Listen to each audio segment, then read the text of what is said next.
Saudara saudari yang dirahmati Allah, seperti biasanya setelah sholat fardu zuhur dalam bulan suci Ramadan kita melaksanakan tausiah yang pada kesempatan kali ini akan disampaikan oleh Al-Ustadz Bustami Kasim MSI.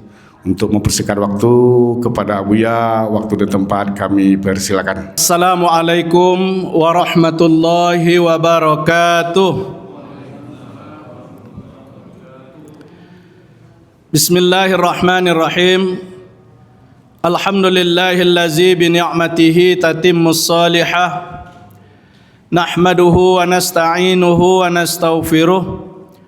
Wa na'udzu billahi min syururi anfusina wa min sayyiati a'malina.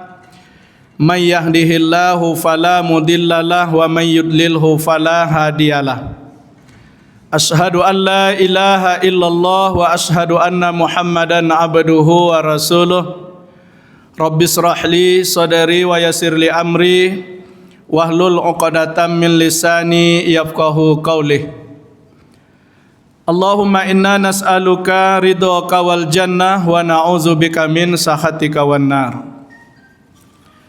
Bapak-bapak, ibu-ibu, kaum muslimin, kaum muslimat, jamaah salat zuhur yang Allah muliakan, pada siang hari ini mari bersama-sama kita mengucapkan rasa syukur kepada Allah Subhanahu wa taala dengan mengucapkan alhamdulillahi rabbil alamin. Kita bersyukur atas setiap nikmat serta karunia yang Allah berikan kepada kita sampai pada siang hari ini. Alhamdulillah, hari ini bagi sebagian merupakan hari ke-7 Ramadan, bagi sebagiannya hari ke-8 Ramadan. Maka berdoa kita kepada Allah, mudah-mudahan ibadah puasa yang telah kita laksanakan, semoga semuanya itu menjadi ibadah dan amal soleh yang diterima dan diridhoi oleh Allah Subhanahu wa taala. Amin ya rabbal alamin. Salawat dan salam kepada Nabi Muhammad sallallahu alaihi wasallam. Allahumma salli ala Muhammad wa ala ali Muhammad. Bapak Ibu yang dimuliakan Allah Subhanahu wa taala, jadi tadi ada bagi sebagian awak hari ke-7, sebagian ada hari ke-8. Yang jole lai punya hari awak, hari ke-7 jo hari ke-8. Karena banyak di antara umat Islam tu sampai hari ko ulun punyanya sahi Ramadan cik le. Ndak ikutnya ro. Siang ndak puasa, malam ndak tarawih. Bapak Ibu yang dimuliakan Allah Subhanahu wa taala, salawat dan salam kepada Nabi Muhammad sallallahu alaihi wasallam. Allahumma salli ala Muhammad wa ala ali Muhammad. Siang ko tausiah awak singkit aja. Di Taman Bunga banyak acek. Acek Banamo, acek Panglima. Kok ditengok wajah Bapak Ibu yang ada di siko banyak nan la pucek, maka tausiah ndak boleh balamo. Tapi kau nak lama bekau tak jopo lah. Kalau ambo suka aja 45 minit sejam. Ya ji, boleh ya? Yo lain senyum ndak iyo. Baik Bapak Ibu yang dimuliakan Allah Subhanahu wa taala, hendaknya memunculkan sebuah pertanyaan di dalam diri awak setelah 7 hari, 8 hari dengan hari ini kita berpuasa, kira-kira apa kebaikan-kebaikan Ramadan itu yang sudah kita dapatkan? Yang pertama Bapak Ibu, dalam suatu riwayat dikisahkan ketika Nabi Muhammad sallallahu alaihi wasallam berada dalam keadaan sakit. Sakit Rasulullah itu tidak lama setelah itu beliau pun meninggal atau wafat. Maka ketika Rasulullah itu sakit, didatangilah Rasulullah sallallahu alaihi wasallam oleh malaikat Jibril. Kemudian malaikat Jibril mendekati kepada Rasulullah ketika Rasulullah sakit, dan Rasulullah pun bertanya kepada malaikat Jibril, "Ya Jibril, hal tanzilu min ba'di?" Wahai Jibril, apakah engkau masih akan ada turun ke bumi setelah aku wafat? Nah, lai kanado jo engkau wahai Jibril turun ke bumi setelah aku wafat. Maka dijawab oleh malaikat Jibril pada waktu itu, "Na'am ya Rasul." Benar ya Rasul. Anzala asra marratin. Setelah engkau wafat, aku akan turun ke bumi ini sebanyak 10 kali. Anzala asra jawahir minal ardi. Dayan turun ke bumi ke wahai Rasul untuk mencabut 10 kebaikan atau 10 mutiara yang pernah engkau tinggalkan pada umat manusia. Ditanya oleh Rasulullah sallallahu alaihi wasallam, "Ya Jibril, hal tanzilu minha?" Wahai Jibril, apa yang akan engkau cabut itu? 10 kebaikan, 10 mutiara yang pernah aku tinggalkan.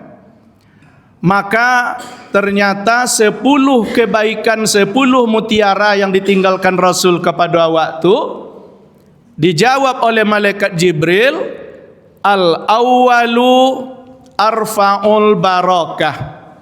Yang pertama kali nan kandang cabut wahai Rasul pada diri manusia itu adalah keberkahan. Keberkahan itu ziyadatul khair.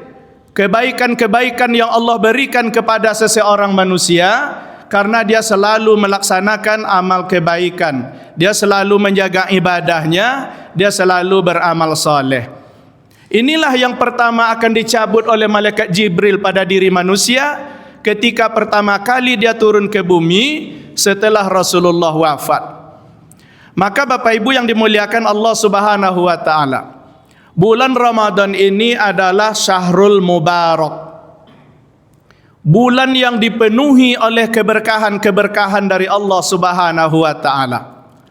Kalau kita yakin, kalau awak yakin bahawa Ramadan ko bulan yang penuh keberkahan, maka dipastikan awak takkan omo menyia-nyiakan bulan Ramadan ko. Nah, awak awali Ramadan itu dari kegiatan sahur. Apa kata Rasulullah sallallahu alaihi wasallam? Agar kita mendapatkan keberkahan ketika makan sahur. Jadi sahur itu bukan hanya sekedar untuk agar kita bertenaga ketika berpuasa di siang hari, tapi jauh lebih penting dari itu adalah apa cara supaya awak dapat keberkahan dari makan sahur itu. Jadi kata Rasulullah, tasahharu inna fis sahuri barakah. Bersahurlah kamu, makan sahurlah kamu, inna fis sahuri barakah. Sesungguhnya dalam makan sahur itu terdapat banyak keberkahan. Jadi Bapak Ibu, kalau alasan awak ndak omo saleo makan, kemudian sakete juga ndak ada masuk ke dalam pawi awak, cukup hanya dengan niat saja, puasa kita sah. Tapi sayang, kita sudah mulai pada hari itu tidak mendapatkan keberkahan dari Allah Subhanahu wa taala. La ugi wak cik. Baru dimulai puasa, makan sahur, kita sudah tidak mendapatkan keberkahan. Bapak Ibu, satu butir nasi yang awak makan, setetes air yang awak minum, di dalamnya ada keberkahan-keberkahan. Maknanya kebaikan-kebaikan yang Allah titipkan pada sebutir nasi, yang Allah titipkan pada setetes air. Jadi jende alasan dan memang payah tu kalau subuh tu jago sahur tu ndak amo. Rugi awak. Sampai lolok panjang. Lah lolok lah lama, subuh lah tinggal, makan sahur pun tidak. Awak tidak dapat apa-apa juga dari kegiatan subuh yang pertama, yaitu bersahur. Baik Bapak Ibu, kalaulah Ramadan itu memang kita percaya bulan yang penuh berkah, apalagi kegiatan ketika kita bersahur. Maka Rasulullah mengisahkan dalam hadisnya, ditanya oleh sahabat, "Wahai Rasul, kira-kira," nah, kau sahabat bertanya kepada sahabat, ketika mereka sudah selesai melaksanakan makan sahur dengan Rasulullah. Berapa jarak antara kegiatan sahur itu dengan masuknya waktu salat subuh? Maka diceritakanlah dalam hadis itu, yaitu 50 ayat. Kalau awak baca Al-Quran sekitar 50 ayat Al-Quran. Dalam arti kata cendaiko, sesudah makan sahur itu ada kegiatan awak yang bisa awak isi menjelang salat subuh. Apa contohnya? Membaca Al-Quran atau berzikir, mengingat Allah Subhanahu wa taala. Dan di setiap huruf Al-Quran itu, seperti tausiah yang pernah saya sampaikan, 10 pahala Allah balas. Lah apa lo awak dapat 50 ayat. Kau tak sampai 50, 30 ayat, tak sampai 30, 20 ayat. Bahkan yang paling sedikit adalah cukup dengan membaca Alif Lam Mim saja.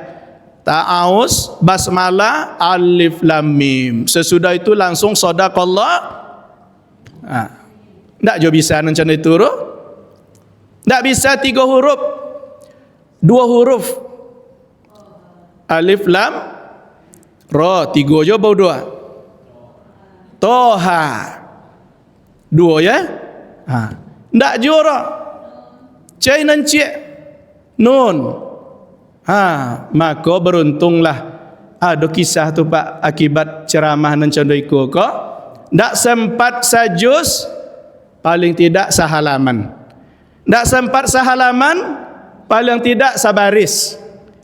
Ndak bisa sabaris, sakata. Ndak bisa sakata, sehuruf. Maka dalam satu keluarga adalah nama istri namanya Nur Ainun. Ada sih kok.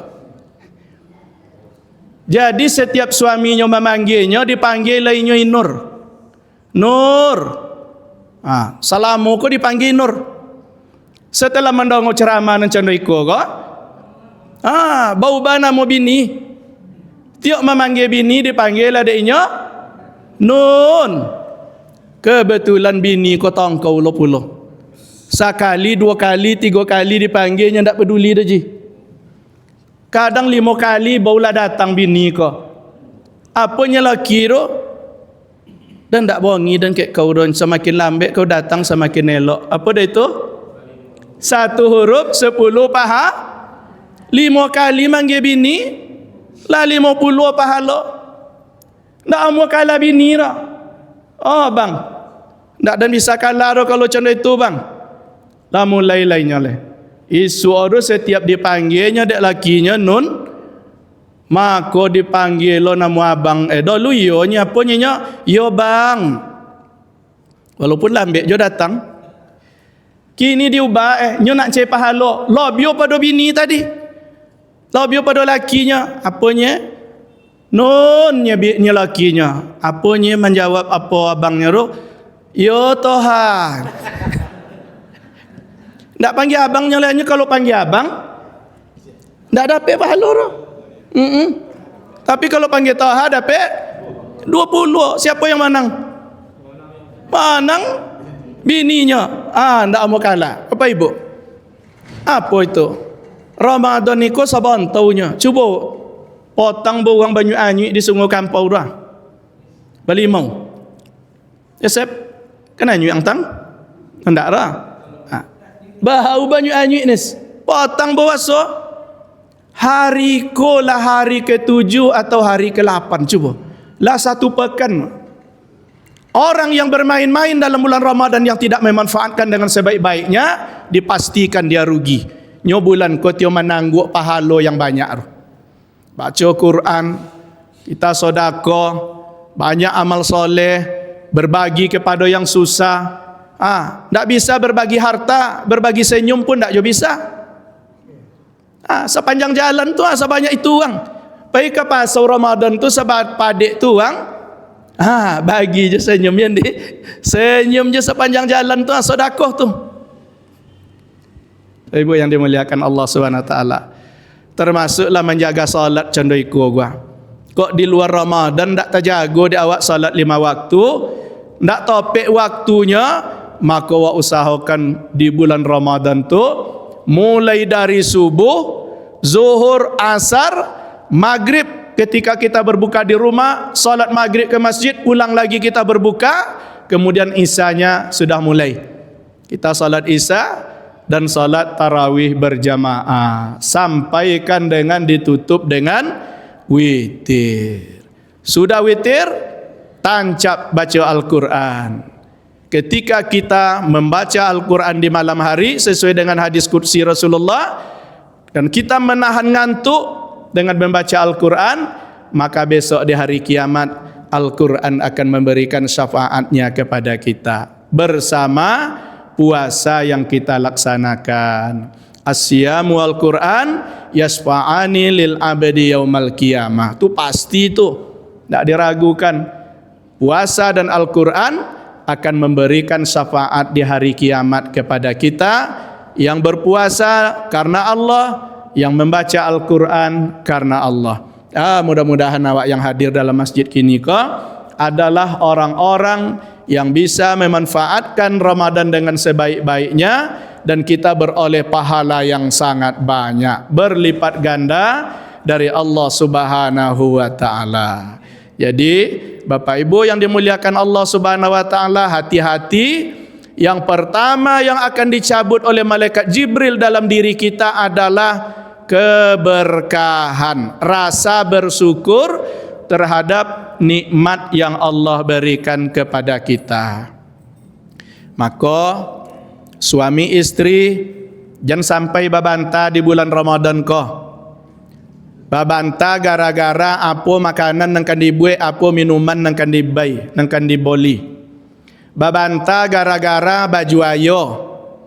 Babanta gara-gara tirompayo. Babanta gara-gara kue. Babanta gara-gara cat umah. Babanta gara-gara nak membeli sofa. Babanta gara-gara nak membeli gorden. Setiap babanta dek gara-gara haroto ataupun apa yang akan dipakai, apa yang akan dimakan, maka disitulah malaikat Jibril mencabut keberkahan terhadap rizki yang Allah berikan kepada awak. Maka baundiang aja lo elok apa yang akan dibeli, apa yang akan dibuat, apa yang akan dimakan, apa yang akan dipakai. Tak memaksakan diri. Mudah-mudahan Ramadan ini mendatangkan keberkahan yang luar biasa kepada awak kesodonya, karena Ramadan kau memang mendidik awak untuk selalu memanfaatkan waktu-waktunya beribadah dan beramal soleh. Mudah-mudahan kita adalah orang-orang yang Allah pilih ketika masuk Ramadan sebagai orang yang beriman. Besok setelah Ramadan kita dipilih Allah sebagai orang-orang yang bertakwa. Amin ya rabbal alamin. Bapak Ibu, ini yang dapat saya sampaikan. Mudah-mudahan bermanfaat bagi kita bersama. Mohon maaf atas segala kekurangan. Billahi taufik wal hidayah. Wassalamualaikum warahmatullahi wabarakatuh. Terima kasih kita ucapkan kepada Abuya Bustami Kasim MSI. Semoga apa yang disampaikannya tadi bermanfaat dan menambah bekal ilmu kita dalam kehidupan kita sehari-hari dan menjadi amal soleh berkah kepada kita semua. Saya sebagai pembicara mohon maaf, terima kasih. Assalamualaikum warahmatullahi wabarakatuh.